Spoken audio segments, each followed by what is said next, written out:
There is a voice that lives inside you, one that never truly quiets. Sometimes it is a soft murmur, a gentle whisper that encourages you with quiet certainty. Other times, it is sharp and relentless, a critical force that seems to drown out everything else. It is the voice you carry in every moment, woven into the fabric of your thoughts, a constant presence that shapes how you see yourself and the world around you. This voice, your inner voice, is neither enemy nor ally by default. It simply is. And learning to meet it with kindness and curiosity is the first step toward mastering it, not being mastered by it. Imagine your inner voice like an old radio. Sometimes the signal comes through clear, strong, and comforting. You hear the music of your own truths, your hopes, your quiet wisdom. Other times the signal is clouded with static, crackles of fear, bursts of doubt, fragments of old stories that no longer serve you. The static makes it difficult to listen, easy to believe the worst, and hard to find the tune of your own authentic voice beneath the noise. Yet no matter how tangled or confusing, the signal is always there, waiting to be tuned into with patience and care. This voice has been with you from the beginning, shaped by countless experiences, whispers passed down, moments of joy and hurt. It has learned from the world's expectations, the judgments of others, the fears you carry deep inside. Sometimes it is a protective voice, warning you of danger, encouraging caution. Other times, it is the echo of harsh critics you once heard and internalized, repeating words that cut deep. Because of this, it can feel like a battlefield within, between what you wish you could believe about yourself and the doubts that try to pull you back. But here is the truth. Your inner voice is not fixed. It is not a decree carved in stone, nor a final judgment on your worth or potential. It is a living conversation, one that you can learn to shape. The first step is to stop fighting it, to stop running from the noise, and instead to lean in with compassion. Instead of silencing or ignoring the voice, meet it like an old friend. Listen without rushing to judgment. What is it really trying to say beneath the fear and doubt? What parts of you does it protect, and which parts need to be healed? When you begin to listen, you might notice that the voice is layered. Beneath the harshest words, there may be a frightened child seeking safety, a weary heart longing for rest, or a wise part of you trying to guide you forward. Sometimes the voice is confusing because it speaks from many places at once: hope and fear, certainty and hesitation, love and judgment. The invitation is to become the kind of listener who doesn't get caught in the story the voice tells, but instead notices the feelings and needs behind it. This shift in attention begins to loosen the grip of doubt and self-criticism. Curiosity becomes your greatest tool. Instead of condemning the voice for being loud or unkind, ask, where is this coming from? What does this voice want from me, even if its way of expressing it feels harsh? What happens if I allow myself to feel the emotion without acting on the harsh judgment? These questions open a new kind of space, a gentle room where the voice can be heard without being believed blindly or rejected completely. This balance between listening and discerning builds a bridge between inner conflict and inner harmony. Compassion toward your inner voice is also compassion toward yourself. When the voice turns critical, remember that it often acts from fear or old wounds. It may believe it is protecting you, even if its methods feel damaging. Instead of reacting with frustration or shame, imagine responding with warmth, as you would to a friend who is struggling. This doesn't mean ignoring problems or accepting harmful self-talk, but rather acknowledging the pain beneath and inviting a kinder narrative to take its place. You are not alone in this experience. Everyone wrestles with their inner voices, some louder, some quieter, some more gentle, some more harsh. What differs is how we relate to these voices. When the inner dialogue is harsh and unrelenting, It can feel like carrying a weight that drags you down. But when you cultivate the skill of listening well, of tuning into the true frequency beneath the noise, you begin to reclaim your power. You realize that you don't have to obey every thought or fear that arises. You become the one who chooses which voices to amplify and which to quiet. This process is not about perfection or silencing every doubt or negative thought. Those will always come and go like passing weather. Instead, it's about steady presence, a steady willingness to meet yourself exactly where you are. It's about becoming the calm operator of your inner radio, learning to adjust the dial with patience and persistence. Sometimes you'll hear static. Sometimes the music will soar. And in that flow, you find the freedom to be who you truly are, beyond the noise. Think of this as a journey of quiet mastery, not the loud victories or grand declarations, but the steady reclaiming of your inner space. It takes time. It takes kindness. It takes trust. But every moment you spend listening instead of fighting is a moment of reclaiming your own voice, the voice that knows your worth, your truth, your strength. So, as you begin this journey, bring an open heart. Treat your inner voice not as a foe to be defeated, but as a messenger to be understood. Even when it stumbles into doubt or fear, it carries important information about what matters to you. The power lies not in silencing the voice completely, but in learning to listen well enough to discern the truth beneath the noise. This is the quiet power of rising, showing up for yourself with patience and compassion, tuning in again and again, until the melody of your true self becomes clear. You don't need to drown out every critical thought. You only need to become steady enough to hear the notes of your own courage and wisdom beneath. This is where mastery begins. And so, with gentle curiosity, you step into the space of listening, aware, compassionate, present. The journey of mastering your inner voice is not about erasing doubt, but learning to live with it in a way that no longer controls you. In this delicate balance, you find freedom. In this gentle strength, you find your way home to yourself. Your inner voice is not just noise. It is a signal waiting to be heard. And with time, it will speak clearly again. Chapter 1. Understanding the origins of doubt. Doubt is not born in a vacuum.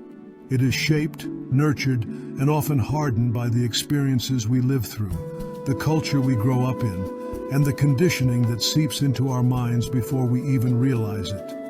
It arrives quietly, sometimes disguised as a whisper of caution, other times as a roaring voice of not enough.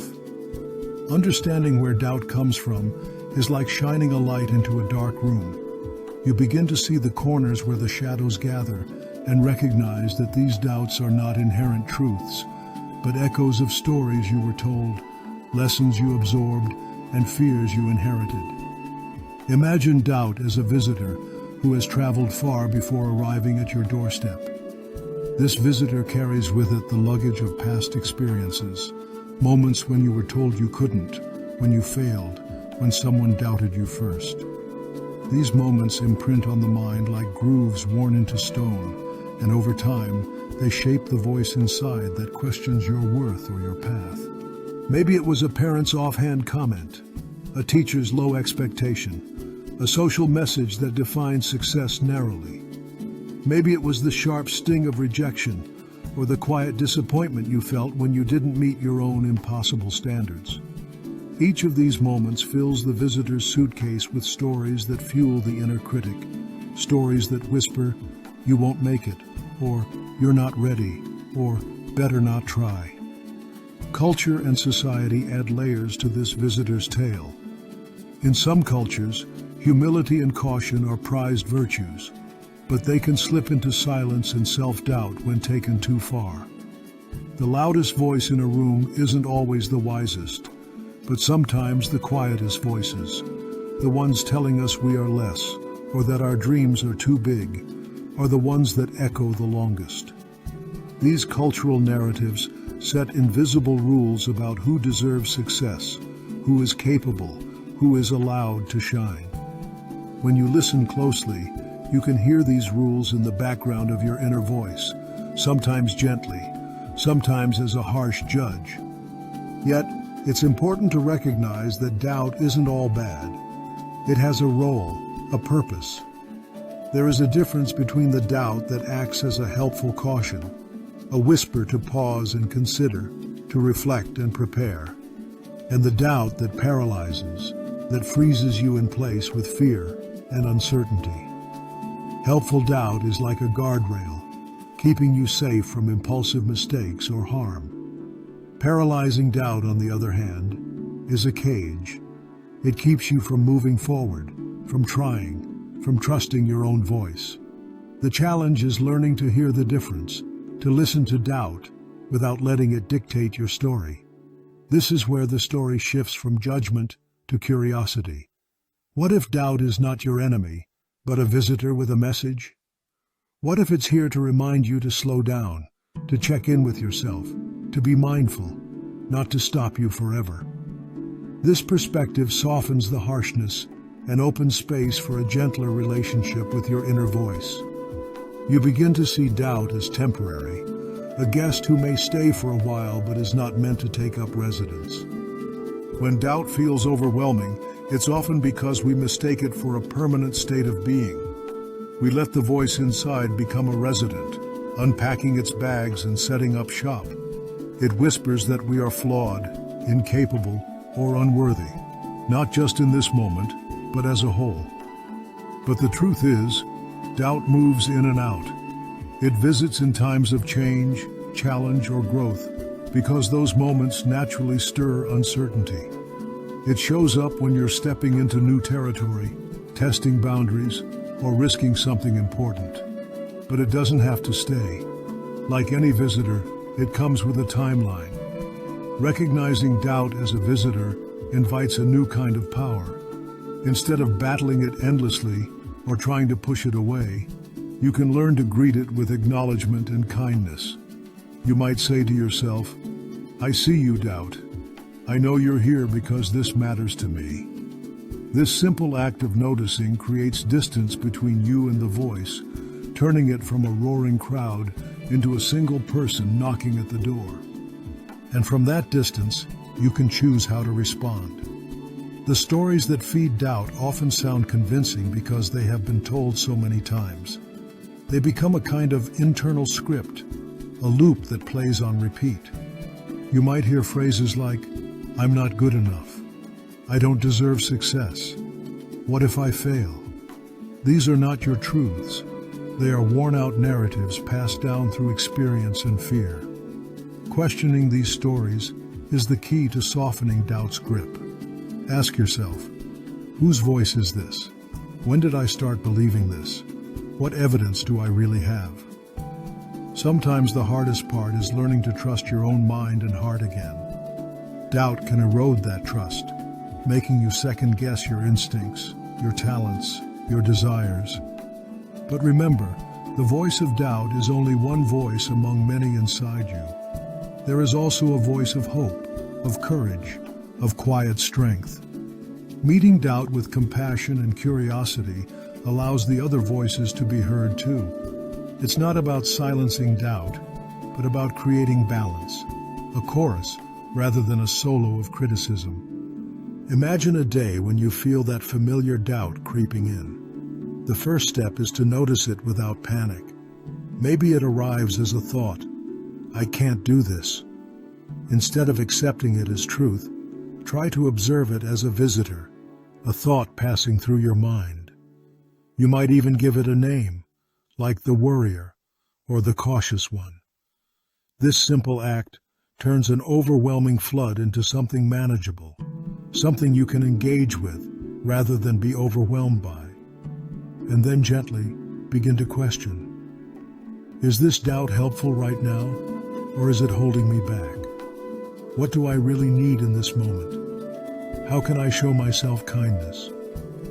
These questions open the door for self-compassion, which is the antidote to doubt's poison.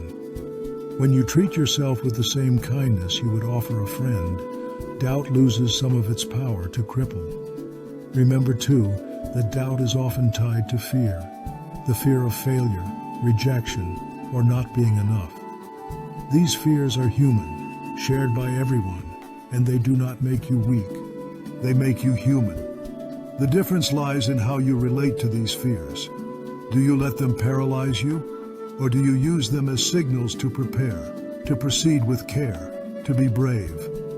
The journey to mastering your inner voice includes learning that doubt, while persistent, is not your master. It can be a useful companion if you choose how to listen and respond. You are not your doubt. You are the one who hears it, who questions it, who decides your path. Doubt may knock, but you hold the keys to the door. So hold this thought close. Doubt is a visitor, not a permanent resident. It is here sometimes, yes, but it is not who you are. You are more than the stories it tells. You are the observer, the questioner, the one who can decide which voices to invite in and which to gently show the way out. And with that, a new relationship begins. One where you can meet doubt with curiosity, meet yourself with kindness, and step forward into your life with steady courage. The visitor may come again, but you remain the host, steady and compassionate, always ready to listen, but never forced to surrender. Chapter 2. Recognizing your doubt patterns.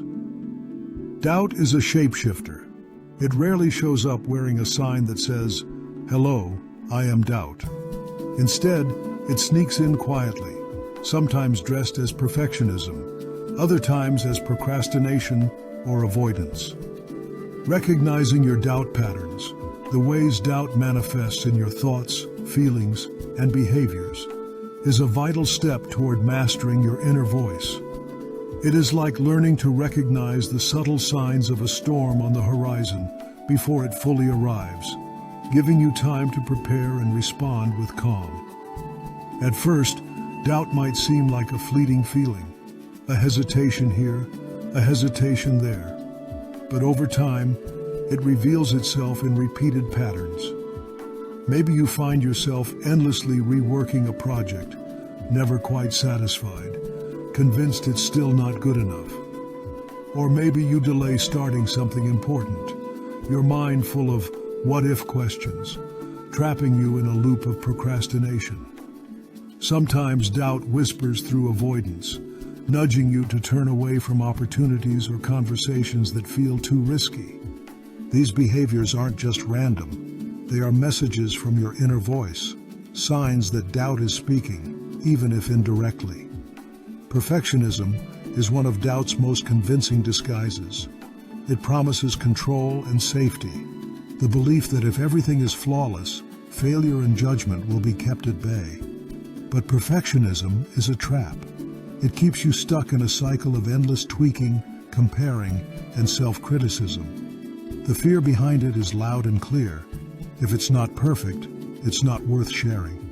This voice makes you question every choice, every word, every step, demanding impossible standards. But perfectionism rarely feels like doubt, because it sounds like a relentless drive, not hesitation. Yet beneath its surface lies the same old fear, doubt about your worth and your ability. Procrastination is another common mask. It's often mistaken for laziness or lack of motivation. But procrastination is doubt's quiet rebellion. When you put off a task, it might be because the inner voice is saying, "What if I fail?" Or, "I'm not ready." The task becomes a mountain because doubt inflates the stakes and the possible risks. You find distractions, reasons to delay, convincing yourself the timing isn't right or that you need to gather more information. But the truth is that procrastination is often doubt in disguise, a way to protect yourself from facing uncertainty or perceived inadequacy. Avoidance, too, signals doubt's presence. It's a step further into silence, where you sidestep situations that might trigger judgment or discomfort. Maybe it's avoiding a difficult conversation, a new opportunity, or even self-reflection.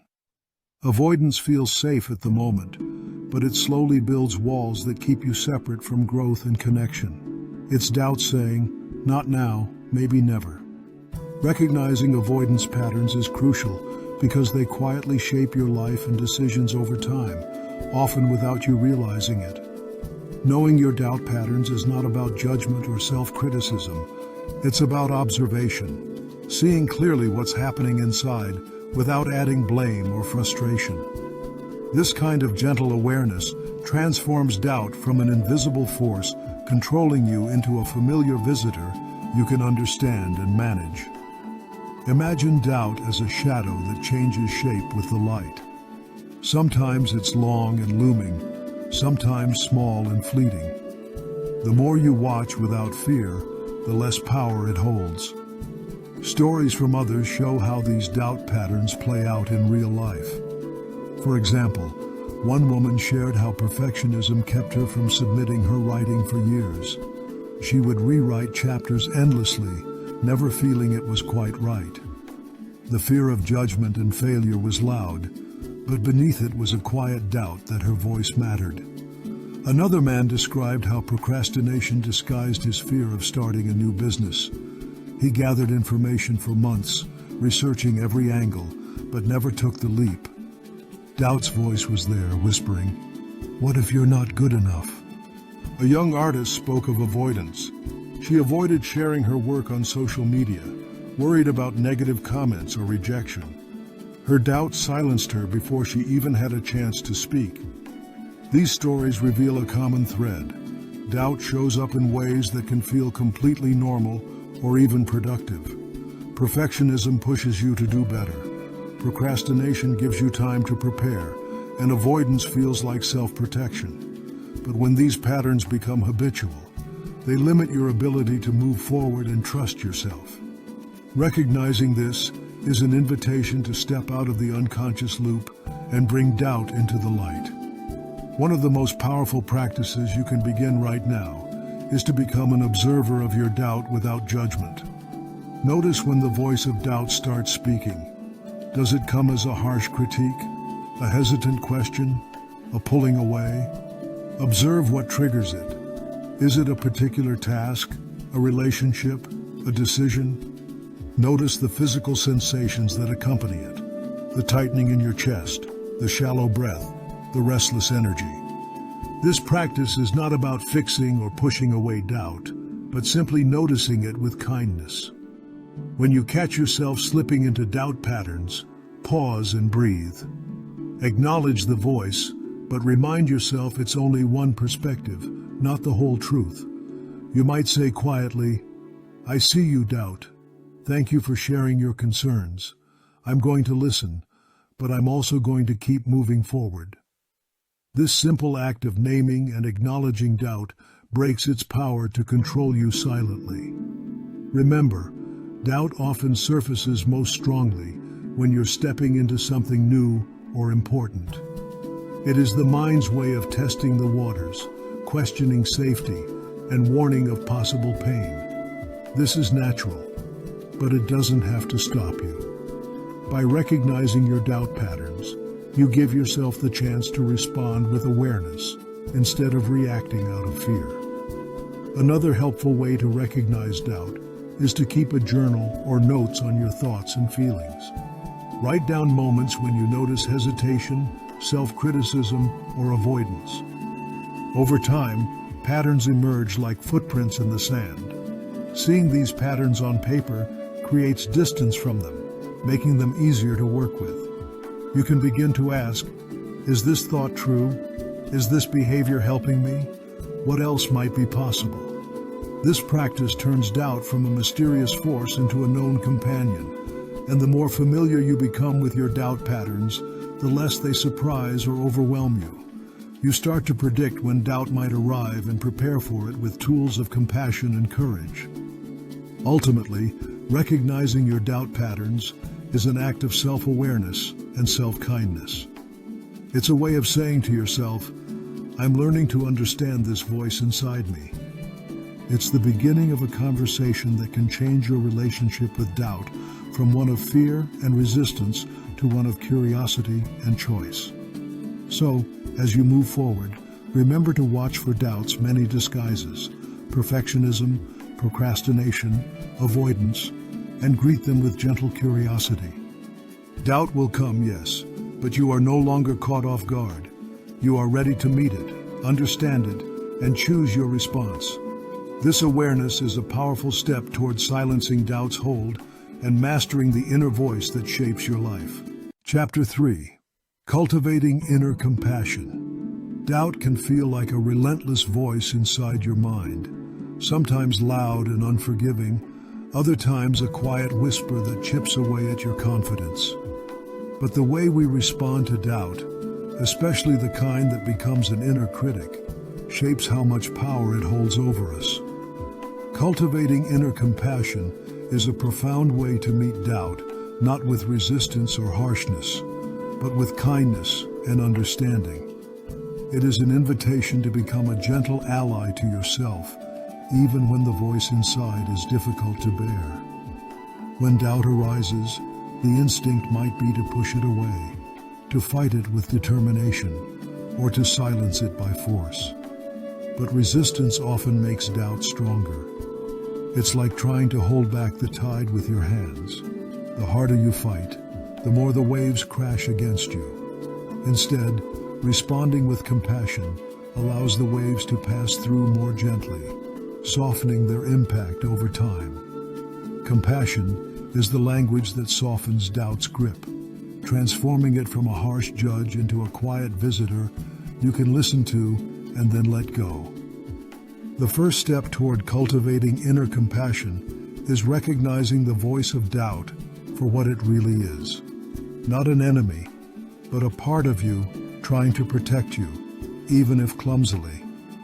Doubt often comes from a place of fear of failure, rejection, or disappointment. When you see doubt as a fearful part rather than a personal flaw, it becomes easier to meet it with kindness rather than anger. Imagine the inner critic as a worried friend, anxious about your well-being and trying to keep you safe, even if its methods are unhelpful. One powerful technique for soothing your inner critic is gentle self-talk. When doubt speaks harshly, "You're not good enough. You'll never succeed. Why bother trying?" Pause and respond as you would to a dear friend. You might say internally, "I see you're scared right now. I'm here for you. We can take this step by step." This kind of compassionate dialogue doesn't deny the doubt or pretend it's not there. Instead, it acknowledges the fear and offers reassurance. Over time, gentle self-talk can reshape how your inner voice sounds, making it less critical and more supportive. Affirmations are another simple yet powerful tool to cultivate compassion. Unlike the empty, repetitive slogans some might associate with affirmations, compassionate affirmations are grounded in truth and kindness. For example, "I am doing my best, and that is enough." "It's okay to make mistakes," or "I am worthy of love and respect."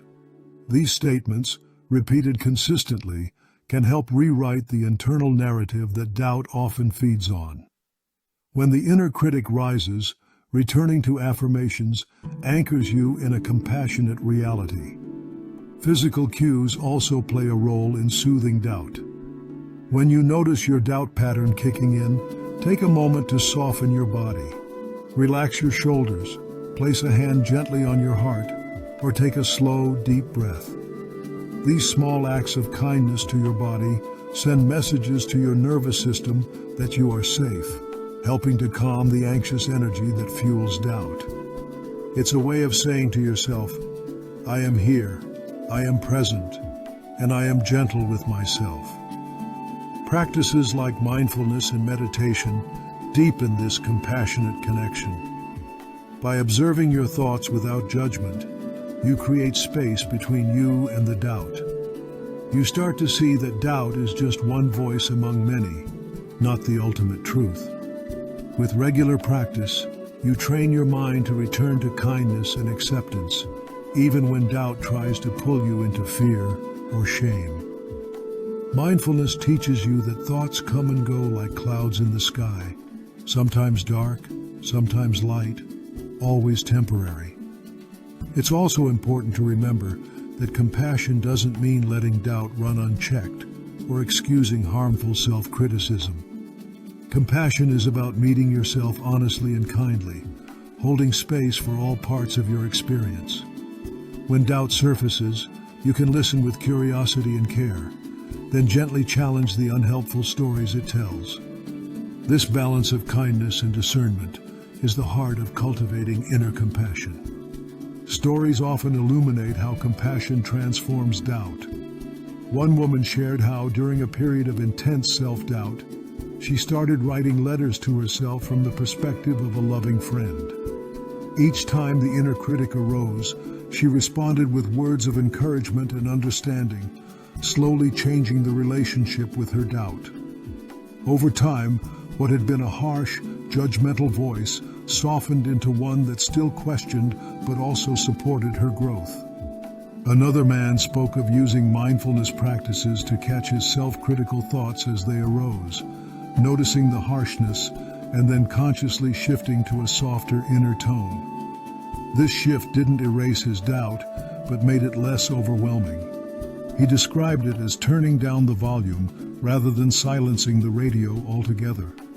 This gentler approach gave him room to breathe and act despite uncertainty. Compassion also invites patience. Doubt is not something you switch off overnight. It's a habitual voice that has often been with you for years. Cultivating kindness toward this voice means accepting that progress may be slow, with ups and downs along the way.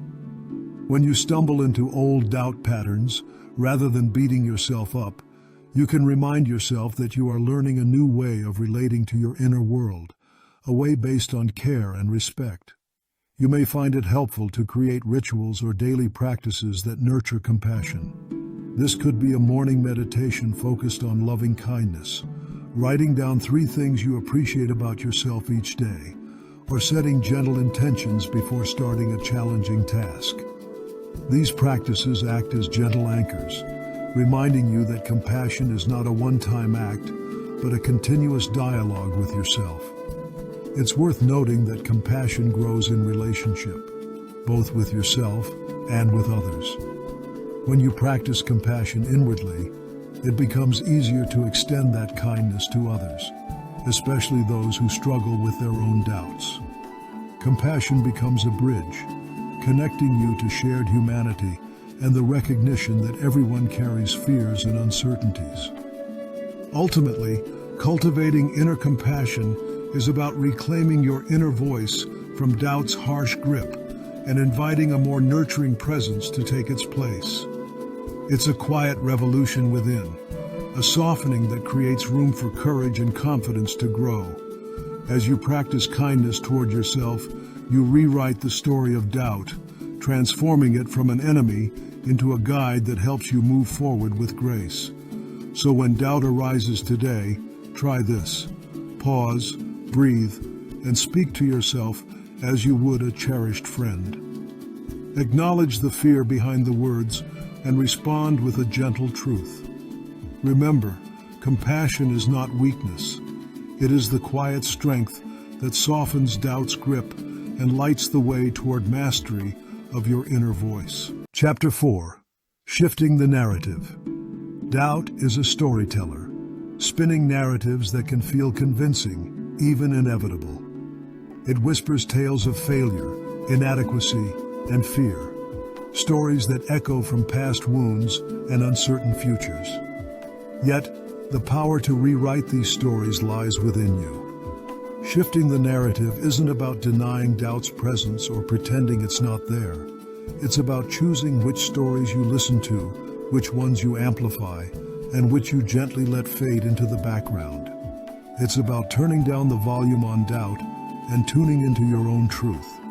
When doubt speaks, it often does so in absolute terms. You can't do this.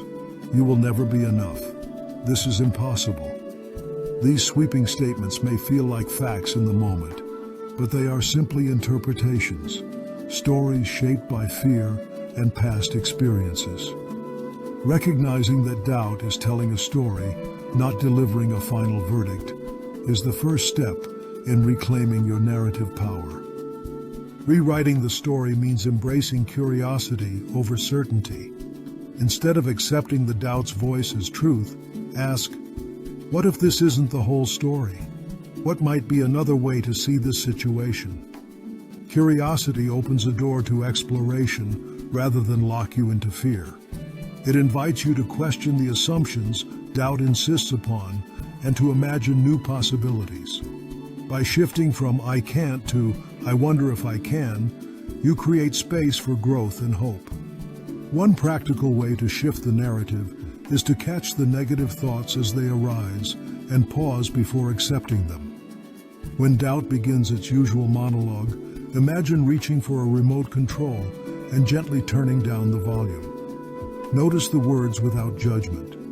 Then, consciously choose a different story to play, one that reflects your values, strengths, and potential.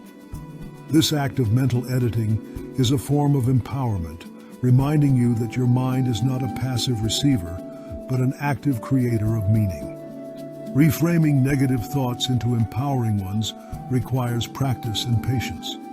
It helps to start with small, believable shifts, rather than aiming for grand affirmations that feel disconnected from your reality. For example, if doubt says, "I'm going to fail," you might reframe it as, "I may face challenges, but I am capable of learning and adapting." If the voice says, "I don't deserve success," try shifting to, "I deserve kindness and the chance to try."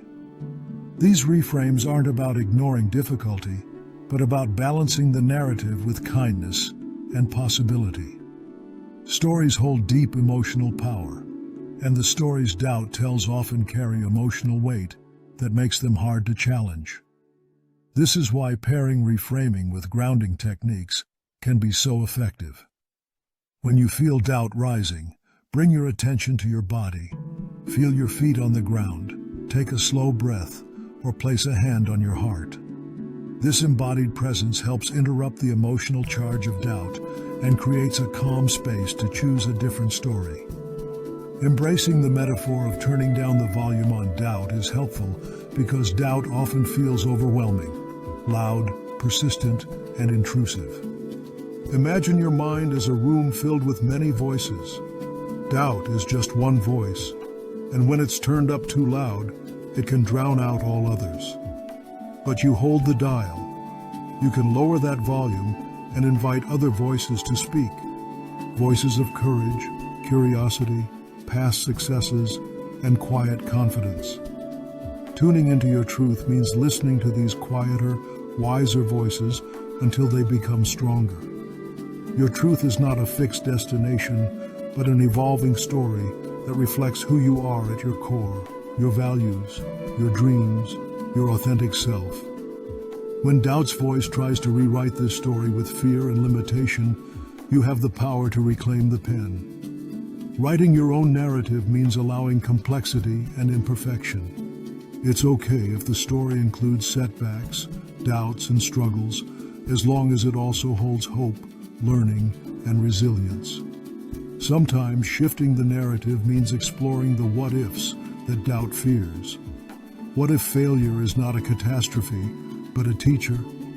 What if imperfection is not a flaw, but a sign of being human? What if your worth is not tied to achievement, but inherent simply because you exist? These questions invite a softer, more expansive story, one that holds space for growth and kindness rather than judgment. Reframing also means recognizing the difference between facts and interpretations. Doubt often blends the two, turning subjective feelings into objective truths. Learning to separate what you know for sure from what your mind fears can be liberating. For instance, you might know you didn't get a job or a promotion, fact, but doubt might tell you, "I'm a failure," interpretation. By questioning this leap, you open the door to more balanced perspectives. Stories shape not just how you feel inside, but how you move in the world. When your narrative is dominated by doubt, your actions may shrink, freeze, or avoid challenges. But when you shift the story toward possibility and strength, even small steps forward become easier and more meaningful. The narrative you carry colors your experience, shaping your identity and your future. The process of shifting your inner narrative is deeply personal. What works for one person may not for another. Some find journaling a helpful way to explore and rewrite their stories. Others use visualization, imagining themselves stepping out of doubt and into a scene where they feel empowered. Some turn to poetry or art to express and transform the stories inside. The key is to find tools that resonate with your own rhythm and creativity. It's also important to approach this work with patience. Stories don't change overnight, especially ones that have been repeated for years or decades. There will be moments when doubt creeps back in loudly, when the old narratives feel familiar and convincing. These moments are part of the journey, not failures, but invitations to practice shifting again and again. You might find it helpful to create affirmations or reminders that anchor your new narratives. Simple phrases like, "I am more than my doubt," "I choose kindness over fear," or "My truth is my power," can become gentle mantras when doubt grows loud. Over time, these affirmations help retrain your mind to listen differently. One person shared how they visualized doubt as a static-filled radio signal. Instead of trying to silence it completely, they imagined adjusting the dial until the static lessened and a clearer, truer voice emerged. This metaphor helped them feel less overwhelmed and more in control, reminding them that the noise could be managed, not eradicated, and that their truth was always available to tune into. Remember, shifting your narrative does not mean ignoring or suppressing doubt. It means acknowledging it, learning from it, and then choosing which story you want to live by. Doubt can serve as a guidepost, signaling where attention is needed, but it doesn't have to be the author of your life story. As you practice this shift, you may notice a gradual change. Doubt's voice becomes less commanding, your inner dialogue more compassionate and hopeful, and your sense of agency stronger. You may find yourself taking risks, speaking your truth, and stepping into your potential with a quiet confidence that wasn't there before. Shifting the narrative is a radical act of reclaiming your power. It is a daily practice of listening deeply to yourself and deciding which stories serve you and which no longer do. It's about tuning out the static of doubt and tuning into the clear, steady signal of your own truth. This truth is always there, waiting patiently for you to turn the dial and listen. In this way, your inner voice becomes not a source of fear and limitation, but a wise companion, helping you navigate life's uncertainties with courage and grace. And as you master this art, you discover a profound freedom. The freedom to be the author of your story, to live aligned with your deepest values, and to move forward with clarity, hope, and resilience. Chapter 5. Building a dialogue with your inner voice. There is a moment in many journeys when silence and conflict with the inner voice begin to feel exhausting. The relentless battle between pushing doubt away and being overwhelmed by its presence leaves the heart tired and the mind weary. Yet, what if the path forward is not about silencing that voice or forcing it into submission, but about building a dialogue, a conversation grounded in curiosity, compassion, and respect? Moving from conflict or silence to conversation with your inner voice invites a shift from resistance to understanding, from struggle to partnership. It is a quiet revolution in the way you relate to yourself. When doubt speaks, it often demands attention with sharpness and urgency. We instinctively want to shut it down, to prove it wrong, or to escape its influence. But fighting doubt can sometimes make it louder, because every fight implies the other side has power. Instead, asking your doubt questions can soften the tension and open a space for dialogue. What is this doubt really afraid of? What need is it trying to protect? What would it say if it could speak without harshness or judgment?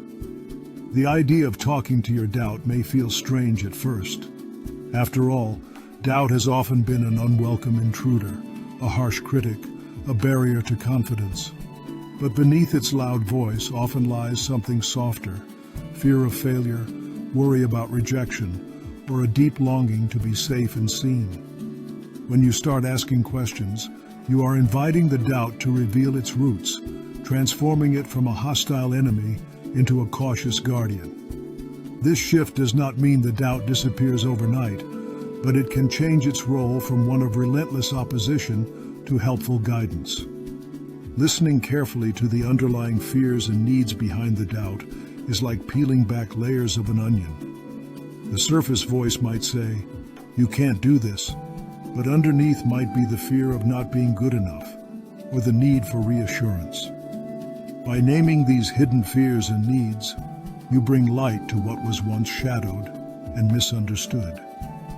This act of compassionate listening can soften the inner landscape and create a foundation for healing and growth.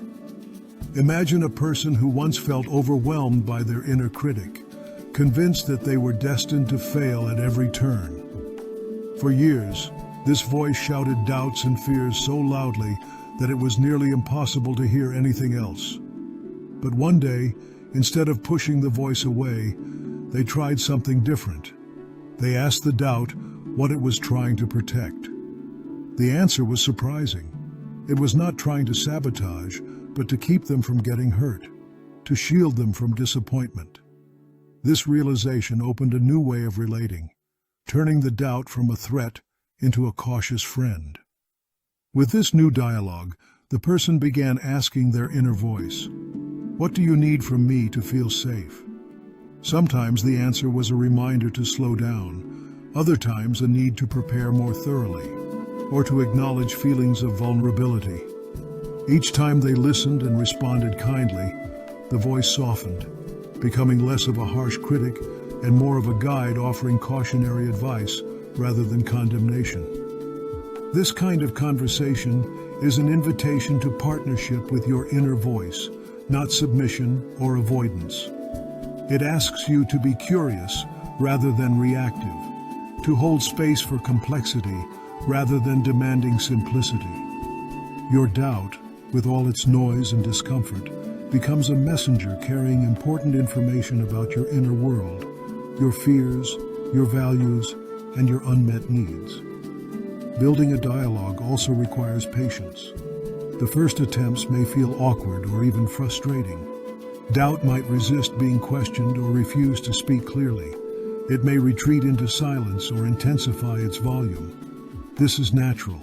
Like any conversation, it takes time to build trust and understanding.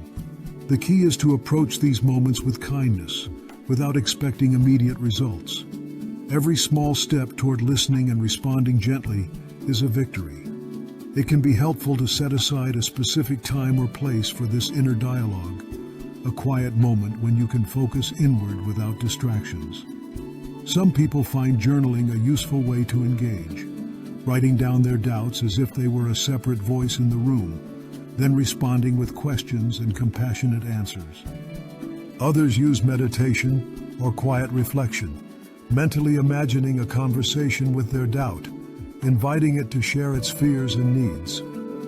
Whatever method feels natural, the goal is to foster a relationship with your inner voice that honors its presence without being controlled by it. This dialogue is not about giving doubt free rein to dictate your life or justify inaction. It is about transforming doubt's energy into a resource, a partner that helps you navigate challenges with awareness rather than fear. Doubt's warnings can become signals to prepare more carefully or to pause and check in with your values, rather than reasons to stop moving forward altogether. The metaphor of building a dialogue reminds me of learning to listen to a wary but devoted guardian who has been misunderstood for too long. At first, the guardian may shout warnings and stand firm, but as you show that you are willing to listen and care, the guardian begins to soften. It may not disappear, but its voice shifts from a roar to a gentle caution, a watchful friend rather than a foe. Another way to think about this is like tuning into a static-filled radio signal. Instead of turning the dial away or muting the sound entirely, you adjust the frequency, searching for clarity. As you ask questions and listen deeply, the static lessens and the true message behind the noise emerges. This message may be unexpected, but it holds valuable wisdom about your emotional landscape. As you practice this dialogue, you may discover that your inner voice has more to say than just doubt. Beneath or alongside the skeptical parts, there may be voices of hope, courage, creativity, and love waiting to be heard. Inviting all these voices into conversation creates a richer, more nuanced inner world. You begin to see your inner voice not as one monolithic critic, but as a chorus of many perspectives, each with its own intention and wisdom. Over time, the conversation with your inner voice can deepen your self-awareness and strengthen your resilience. When doubt arises in the future, you won't feel as powerless or overwhelmed. Instead, you'll have learned how to ask it questions, to listen for the fears beneath, and to respond with kindness and clarity. This new relationship changes how you move through uncertainty and challenge, allowing you to hold your doubts without being ruled by them. It's important to remember that doubt is part of the human experience. It never fully disappears, and it serves a purpose.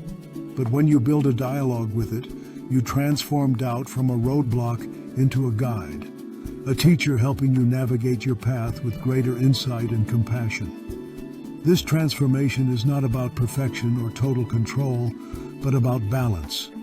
You learn when to heed doubt's cautious advice and when to gently set it aside in favor of your deeper truth and values. You become a skilled listener and a wise responder to your inner world, mastering the art of conversation rather than confrontation. The story of building dialogue with doubt is a story of turning inward with courage and kindness.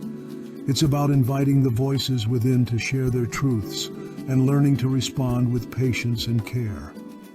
Through this process, you discover that mastery over your inner voice is not a battle won, but a relationship cultivated, a quiet, ongoing conversation that leads you to greater peace, clarity, and freedom. This dialogue does not erase the shadows of doubt, but it changes how you live with them. It teaches you that even the loudest doubts have something important to say, and that by listening deeply, you find the courage to move forward, step by gentle step, with your whole self present and heard. Chapter 6. Practicing Mindful Presence. There is a subtle but powerful shift that happens when you begin to practice mindful presence in the face of doubt. Doubt, by its very nature, often thrives in the unsettled spaces of past regrets or future worries, weaving stories that pull you away from the here and now. It feeds on your scattered attention, multiplying its voice as your mind drifts into what-ifs and should-haves. But when you cultivate mindful presence, you create a gentle but firm space between yourself and that restless inner chatter. In that space, doubt loses its grip. It no longer has the power to sweep you away because you have learned to anchor yourself in the moment, to observe without getting caught up, to breathe through uncertainty rather than be swallowed by it. Mindfulness is not about pushing doubt away or pretending it does not exist. It's about noticing what is happening inside and around you with a kind, curious awareness, without judgment, without rushing to fix or flee. This simple act of paying attention, fully and without distraction, opens a doorway to freedom. It invites you to witness doubt as one part of your experience, rather than the whole story. The voice of doubt is still there, but you become the observer rather than the victim. This shift, though it may seem small, begins to weaken doubt's hold. Creating space between you and doubt starts with slowing down. When doubt speaks, your natural reaction might be to push it aside or to react emotionally, perhaps with frustration, anxiety, or self-criticism. Mindfulness teaches a different approach. Instead of engaging immediately, you pause. You take a breath. You notice the sensation of the breath moving in and out, the rise and fall of your chest, the feeling of your feet touching the ground. This grounding, this return to physical sensation, pulls you gently out of the swirling storm of doubt and into the solid earth of the present moment. One simple but powerful grounding technique is to focus on your senses. What can you see, hear, feel, smell, or taste right now? Naming these sensory details anchors you firmly in what is real and immediate. The faint hum of a fan, the soft weight of your hands resting in your lap, the coolness of the air against your skin, these small details create a bridge back to presence. Doubt often thrives in abstraction and imagined futures. Presence invites you to return to tangible reality. When you practice mindful presence regularly, you train your brain to catch doubt earlier, to notice when it begins to creep in before it takes over your thoughts and emotions. You become more skillful at stepping back and saying internally, "There's that voice again." This recognition is itself a form of resistance, not fighting or denying doubt, but refusing to be swallowed by it. You build a muscle of awareness that strengthens over time. Presence also invites a gentleness toward yourself and your experience. When doubt arises, it can bring waves of discomfort, unease, fear, frustration. Rather than trying to push these feelings away, mindfulness encourages you to welcome them with open curiosity. What does this feeling feel like in your body? Where do you notice it most? Is it tightness in the chest, a fluttering in the stomach, a heaviness in the shoulders? Naming these sensations without labeling them as bad or wrong allows you to hold your experience tenderly. This act of self-compassion weakens doubt's harshness and reduces its emotional charge. Sometimes, mindful presence reveals that doubt is not a fixed enemy, but a passing cloud in the vast sky of your awareness. It comes and goes. It shifts in shape and intensity. You watch it with steady eyes, knowing that it does not define you. This perspective opens a deep freedom, the freedom to choose how you respond, rather than being driven unconsciously by doubt's script. Another way mindfulness undermines doubt is by breaking the cycle of rumination. When doubt takes hold, it often loops endlessly in your mind, replaying fears and worries over and over. Mindful presence disrupts this pattern. Each time you return to the present moment, you interrupt the spiral and give yourself a moment to breathe, reset, and reclaim calm. Over time, these pauses grow longer and more natural. You develop an inner refuge you can visit whenever doubt threatens to overwhelm. This refuge is not a distant imaginary place, but the here and now, accessible through breath, sensation, and gentle attention. You learn that no matter how fierce doubt becomes, you can always return to your own steady presence. This presence is a deep well of resilience and clarity. It does not erase doubt, but it shifts your relationship to it. Instead of being caught in doubt's storm, you stand at the window and watch the rain fall. Practicing mindful presence also cultivates a sense of trust in yourself, in your ability to hold difficult emotions, and in the unfolding of your life. When doubt feels loud and chaotic, it can shake that trust. But each time you return to the present moment, to the simple truth of "I am here now," you reinforce a foundation that no amount of doubt can shake. This trust grows quietly, steadily, like roots sinking deep into fertile soil. In this way, presence becomes an act of courage. It requires you to face what is uncomfortable without fleeing or numbing. It asks you to stay with your experience and meet it with kindness. The power of presence lies in its simplicity and accessibility. It is always available, regardless of circumstance. No special tools or conditions are needed, only your willingness to notice and be. As the thought goes, in stillness, doubt loses its grip. Stillness here does not mean absence of thought or emotion, but a calm witnessing of whatever arises. In this calm space, doubt's usual power, its ability to cloud your judgment, stir anxiety, and block action, begins to dissolve. Presence reveals the natural ebb and flow of your inner experience, reminding you that nothing is fixed or permanent. Doubt, like all feelings and thoughts, is transient. It passes like a wave, and you remain steady beneath it. Over time, the practice of mindful presence transforms not only how you relate to doubt, but how you live your life. You become more centered, more attuned to your own needs, and more able to respond with clarity rather than reaction. This presence spills into your actions, relationships, and choices, guiding you with a quiet wisdom that arises from deep self-awareness. It's important to remember that mindful presence is a practice, not a destination. Some days, doubt may feel louder and more insistent, making presence feel elusive. Other days, it flows more naturally, and you rest easily in the moment. Both are part of the journey. The invitation is to return again and again, with patience and curiosity, trusting that each moment of presence is a seed planted in the soil of your resilience. In the stillness you cultivate, you find an ally within yourself, a calm, steady companion who can hold the noise of doubt without being overwhelmed. This companion whispers reminders of your strength, your capacity, and your worth. It invites you to breathe deeply, to feel your feet on the ground, and to step forward with quiet confidence. The path of mindful presence is not always easy, but it is deeply freeing. It offers a way out of the relentless grip of doubt and into a lived experience of peace and power. Through presence, you learn that you are not your doubts.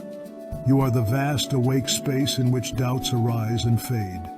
You are the stillness beneath the storm. And in this stillness, doubt loses its grip. Chapter 7. Taking Inspired Action. Despite doubt. There is a unique kind of courage that comes not from the absence of doubt, but from moving forward in spite of it. Doubt can be a loud companion, whispering fears, casting shadows of what if, and tempting you to stay frozen in place until everything feels perfectly clear or safe. But the truth is, clarity and certainty rarely arrive before action. Often, you must begin moving through the fog, uncertain and unsure, to find the path ahead. This act of taking inspired action despite doubt is both a challenge and a profound form of mastery, learning to walk steadily, step by step, even when the way is shrouded. When doubt lingers, it can feel like you are walking through thick fog. The future is blurry, your footing uncertain. You can't see very far ahead, and the voice of doubt urges you to wait, to reconsider, to prepare more, to perfect your plan before stepping out. It promises safety if you pause long enough, but in reality, it keeps you stuck. The fog doesn't lift by waiting, it lifts by moving. Each step forward, no matter how small, no matter how hesitant, pushes the fog back just a little, revealing more of the path. Taking inspired action in the presence of doubt means embracing imperfection. It means releasing the need for all the answers or guarantees before you begin. You accept that your steps will not be perfect, that mistakes and missteps are part of the journey, not signs of failure. This acceptance is freeing because it lightens the burden of expectation and opens space for learning, growth, and unexpected discoveries. When you act with this mindset, doubt's voice becomes less intimidating. Instead of a stopping force, it turns into a quiet background hum, something acknowledged but not allowed to dictate your movement. The courage to act despite doubt is a practice that grows stronger with each step you take. It is not about reckless or blind leaps, but rather deliberate, heartfelt movement rooted in your values and desires. You may not have all the answers, but you trust yourself enough to start. Trust doesn't mean certainty, it means willingness. It is the willingness to face fear, to risk discomfort, and to keep going even when the mind races with what-if scenarios. This trust in yourself builds a reservoir of resilience that quiets doubt over time. One of the most powerful ways to quiet the mind through action is to focus on what is within your control. Doubt often feeds on things outside your influence, the outcome, other people's reactions, unforeseen circumstances.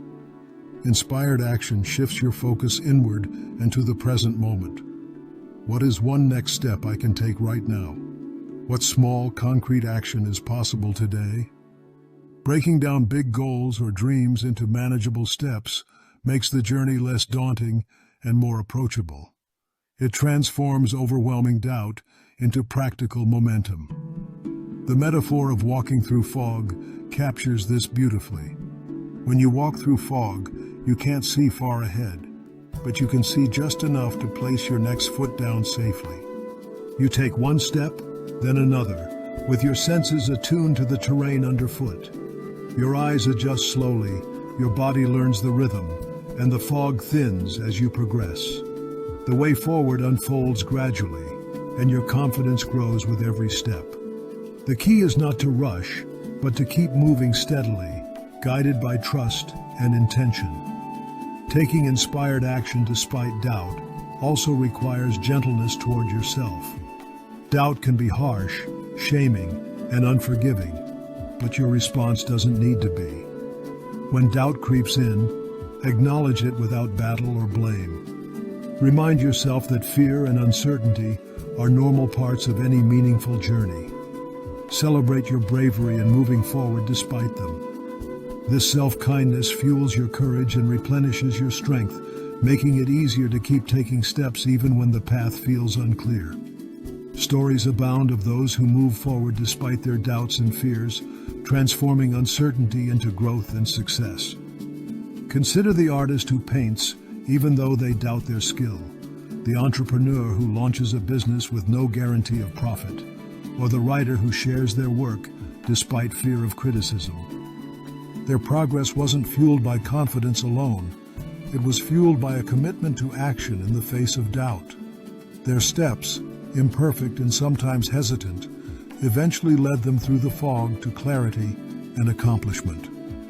Another way to take inspired action is to reconnect with your deeper purpose or why. When doubt clouds the mind, returning to the reason you want to move forward can reignite your passion and resolve. This connection to meaning acts as a compass, guiding your steps when the terrain feels uncertain. Your purpose is a light that doesn't depend on external circumstances. It comes from within and provides steady motivation to keep going. Inspired action also involves recognizing and celebrating progress, no matter how small. Doubt can make you focus on what you haven't achieved or the distance still ahead. But pausing to acknowledge each step forward builds positive momentum and reshapes your internal dialogue. Each action taken despite doubt is a victory, proof of your growing mastery over fear and hesitation. These wins, small as they may seem, accumulate and transform the landscape of your inner voice. At times, doubt may return with renewed intensity, trying to convince you to stop or turn back. This is normal and expected. Mastery is not about silencing doubt completely, but about learning to walk with it without losing your footing. When doubt returns, lean into your practice of steady steps. Pause, breathe, ground yourself, and choose the next inspired action. This resilience, the willingness to keep moving through the fog, deepens your sense of self-trust and reduces doubt's power over time. Taking inspired action despite doubt also teaches you valuable lessons about flexibility and adaptation. The path revealed by your steps may look different than you imagined, and that's okay. Doubt's presence can sometimes signal a need to adjust course or slow down, not to stop entirely. Being open to change, learning from experience, and responding with curiosity rather than fear transforms doubt from an obstacle into a guide. This fluidity creates space for new opportunities and deeper growth. It's helpful to remember that no one moves perfectly or without doubt. Everyone experiences hesitation, fear, and uncertainty at times. The difference lies in your relationship to those feelings and your willingness to continue moving forward anyway. Taking inspired action is an act of bravery, humility, and faith. Faith in your ability to navigate the unknown and in the unfolding of your own story. In the end, walking through fog with steady steps is an invitation to trust the journey more than the destination. It is a call to honor your inner voice, not the doubting one that tries to stop you, but the deeper one that encourages you to keep rising, keep creating, keep living fully. This deeper voice speaks in whispers of possibility, in the steady rhythm of each step taken, no matter how uncertain the path may seem. So when doubt arises, remember that your power lies in your willingness to move forward anyway. Step by step, breath by breath, you walk through the fog, lighting the way with your courage and intention. Doubt may linger, but it no longer controls your direction. You are the steady presence navigating through uncertainty, and with every step, you master the art of inspired action. Chapter 8. Nurturing your inner ally. There is a quiet power in learning to nurture your inner ally, the part of your inner voice that exists not to tear you down, but to protect, guide, and support you. This ally may not always sound like a cheerleader or a voice of endless positivity, but it holds wisdom born from experience, from a desire to keep you safe and true.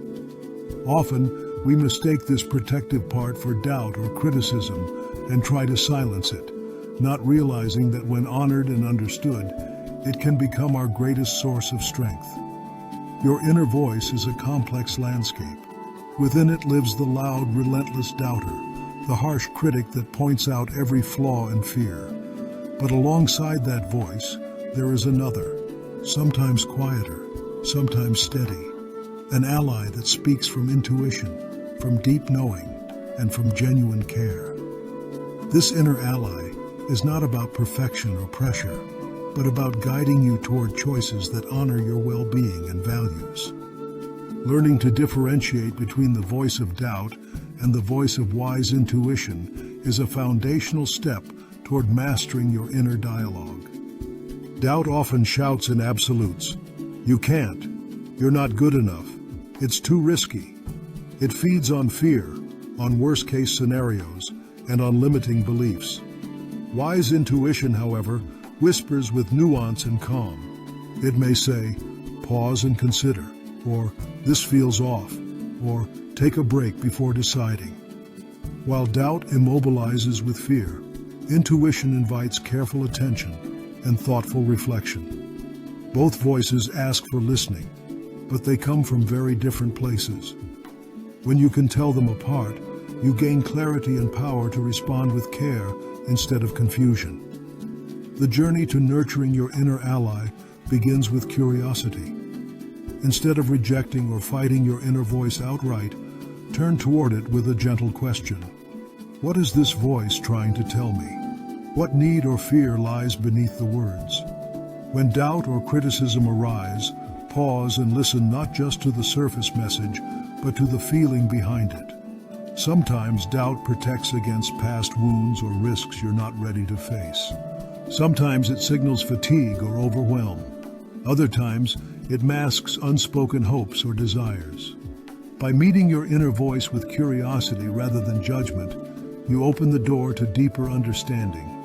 One way to cultivate this relationship is through simple practices of mindfulness and reflection. When a critical or doubtful thought arises, try sitting quietly and observing it without reacting. Imagine the thought as a visitor knocking at your door, not someone to chase away, but someone to welcome with kindness and calm. Ask yourself, what does this visitor want? What is it afraid of? This gentle inquiry can soften the voice of doubt and reveal the protective intentions beneath its sharp edges. Alongside mindfulness, journaling is a powerful tool to nurture your inner ally. Writing down your thoughts allows you to give voice to your inner landscape in a safe, private space. You can begin to notice patterns, identify recurring fears, and distinguish between doubt and intuition. Journaling questions like, What does my doubt want me to know? Or, how can I respond with kindness to my inner critic? Foster self-compassion and clarity. Over time, this practice strengthens your ability to listen deeply and respond wisely. Building your inner support system also means cultivating affirmations and gentle self-talk that honor your humanity. This doesn't mean ignoring doubt or pretending everything is perfect. Instead, it's about balancing critique with compassion. When your inner critic says, "You failed," your inner ally responds, "I see you struggled, and that's okay. I'm here with you."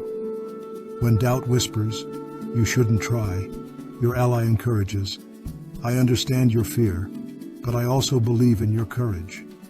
These compassionate responses create a foundation of safety and encouragement within yourself.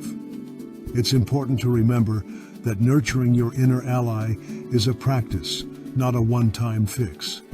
Some days the doubter will be louder and the inner ally may seem faint. Other days, intuition will shine brightly, guiding your steps with clarity.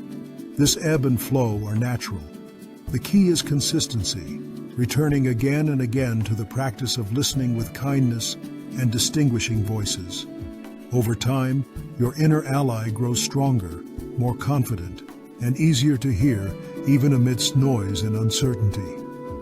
Another profound aspect of nurturing your inner ally is recognizing its role in resilience. When life feels overwhelming or you face setbacks, your inner ally offers steady grounding and perspective. It reminds you of your strengths, your past successes, and your capacity to navigate difficulty. This voice offers not just comfort, but wisdom, inviting you to rest when needed, to seek help when appropriate, and to keep moving forward with intention. In this way, your inner ally becomes a reliable partner through both calm and storm. Stories of transformation often center around the moment when someone shifts their relationship with their inner voice. Instead of battling relentless self-doubt, they learn to listen deeply, to discern which voices to trust, and to respond with compassion. One such story might be of a person who faced chronic self-criticism that held them back from pursuing their dreams. Through meditation, journaling, and supportive therapy, they learned to nurture their inner ally, a voice that reminded them daily, "You are enough, even in imperfection." This shift allowed them to move forward with more confidence and joy. Practical exercises can help anchor this nurturing process. For example, you might create a dialogue journal where you write conversations between your doubting voice and your inner ally. Let the doubt speak its fears and concerns fully, then invite your inner ally to respond with understanding and guidance. Over time, this exercise trains your mind to balance critique with compassion and to respond thoughtfully rather than reactively. Another practice is visualization. Imagine your inner voice as a trusted guide standing beside you, offering a hand or a gentle nudge towards safety and growth. Picture this guide as calm, wise, and steady. When doubt arises, visualize handing the doubt over to this guide, who listens carefully and then helps you decide the next step. Visualization deepens the sense of safety and trust in your inner world, making your inner ally easier to access when you need it most. The thought that your inner voice is not the enemy, it can be the greatest ally, holds immense power. When you stop fighting your inner voice and start befriending it, you unlock a source of wisdom, courage, and resilience that is always with you. This ally carries the lessons of your past, the care of your present, and the hope of your future. It doesn't demand perfection or silence. It simply asks for your attention and kindness. Nurturing your inner ally means embracing the full complexity of your inner voice, the doubts, fears, hopes, and truths. It's an invitation to become your own best friend and fiercest protector. This inner partnership transforms the landscape of your mind from a battleground into a sanctuary, where you can hear your deepest wisdom and move through life with greater peace and confidence. As you continue this journey, remember that nurturing your inner ally is one of the most profound gifts you can offer yourself. It deepens self-trust, quiets the noise of doubt, and opens space for authentic growth. Your inner voice, once a source of conflict, becomes a guide, steady, kind, and always present. And in this presence, you find the mastery of your inner world and the freedom to live fully, with courage and compassion intertwined. Living beyond doubt. Doubt is an undeniable part of being human. It slips in quietly, or sometimes shouts loudly, reminding us of uncertainty, fear, and the unknown. Yet accepting doubt doesn't mean surrendering to it or letting it control our lives. Instead, it invites us to live beyond doubt, to recognize it as a natural visitor in the mind, not the ruler of our story. Living beyond doubt means finding freedom in the mastery of our inner dialogue, tuning in carefully to the signals that matter and turning down the static that holds us back. This journey begins with acceptance. To live beyond doubt, we must first acknowledge its presence without judgment or resistance. Doubt, after all, has a purpose. It warns us, protects us, and sometimes invites us to pause and reflect.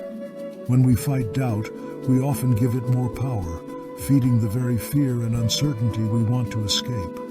But when we accept doubt as part of our experience, we create space to respond rather than react.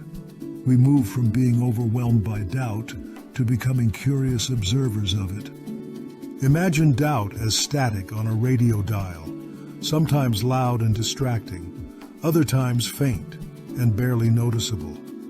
Your task is not to silence the static entirely, because it will always be there in some form, but to learn how to tune your inner radio carefully, seeking the clear signals beneath the noise.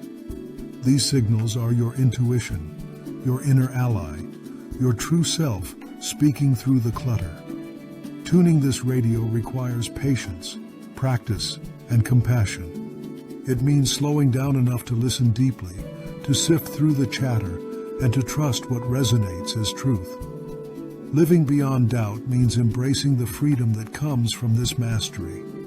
Freedom is not the absence of doubt, but the ability to move forward despite it. It is the courage to take inspired action when uncertainty lingers, to pursue your goals knowing that doubt may walk alongside you, but no longer dictates your path. This freedom is a profound gift, one that allows you to step fully into your life, making choices rooted in confidence rather than fear. One of the most powerful affirmations to carry through this journey is, I listen, I learn, I rise above the noise. This simple statement holds layers of meaning.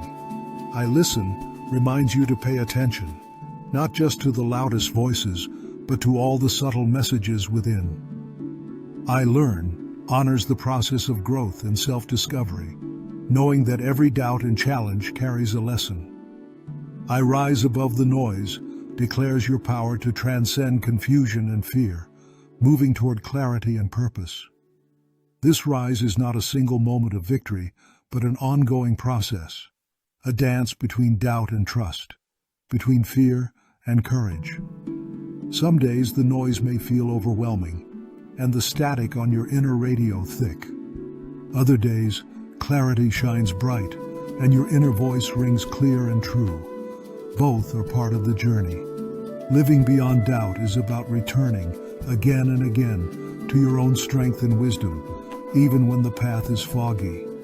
In this ongoing process, compassion plays a central role. Be gentle with yourself as you navigate moments of doubt. Recognize that doubt often arises from a place of vulnerability and care, even if it feels harsh or critical. When the inner critic speaks, listen with kindness. Instead of silencing or fighting it, try responding with understanding. I hear your concern. Thank you for keeping me safe. I will move forward with care. This compassionate approach softens the grip of doubt and invites a healthier dialogue within. Living beyond doubt also means embracing imperfection and uncertainty as natural companions of growth. The desire for certainty and control is deeply human, but clinging too tightly to these needs can trap you in doubt's cycle.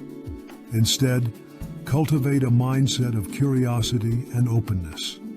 See doubt not as a sign of failure or weakness, but as a signal that you are stretching beyond your comfort zone, learning new things, and evolving. This shift in perspective transforms doubt from an obstacle into a guide.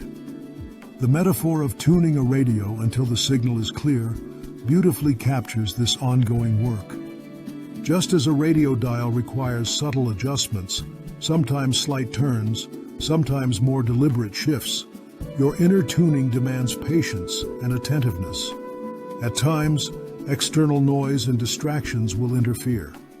Life's stresses, past wounds, and cultural messages may cloud your inner signal. Yet with consistent practice in mindfulness, self-reflection, and compassionate self-talk, you become more skilled at fine-tuning your inner world. Stories of transformation often emerge from this tuning process. People who once felt trapped by overwhelming doubt learn to step into their power by mastering their inner dialogue. They discover that doubt does not define them. Instead, they define how doubt shapes their experience. One such story might be of someone who faced chronic indecision, crippled by the fear of making the wrong choice. Through daily practices of mindful presence and compassionate listening, they learned to recognize the difference between cautious wisdom and paralyzing fear.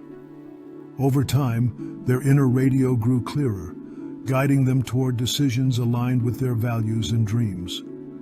Another story could be about someone who used to silence their inner voice out of frustration or shame. They believed their doubt was a sign of weakness and tried to push it away with sheer willpower. Eventually, exhaustion led them to seek help through therapy or coaching. There, they discovered that befriending their inner voice, listening to it with compassion and curiosity, was the key to unlocking resilience and creativity. Their inner radio, once filled with static, became a steady source of guidance and peace. Living beyond doubt is ultimately about reclaiming your relationship with yourself. It is an invitation to become the listener, learner, and master of your inner world. This mastery does not mean you never experience doubt again. Rather, it means doubt no longer has the final say. It means you can tune the frequency of your inner voice until your true self emerges, clear and strong, ready to face life with courage and grace. As you continue on this path, remember that doubt is a natural, inevitable part of growth, but it need not be your prison. With patience, kindness, and steady practice, you can rise above the noise and live with greater clarity and confidence. Your inner radio will still carry static from time to time, but your ability to tune into your truth will deepen. You are more than the doubts you carry. You are the listener who learns, the learner who grows, and the soul that rises beyond the noise. Each moment of mindful tuning brings you closer to the freedom of living beyond doubt, a freedom that empowers you to step fully into your life, your purpose, and your fullest potential. This freedom is your birthright, waiting patiently as you master the art of listening well, learning deeply, and rising courageously. And so, with each breath, each thought, each small step, you tune your inner radio. You listen, you learn, you rise.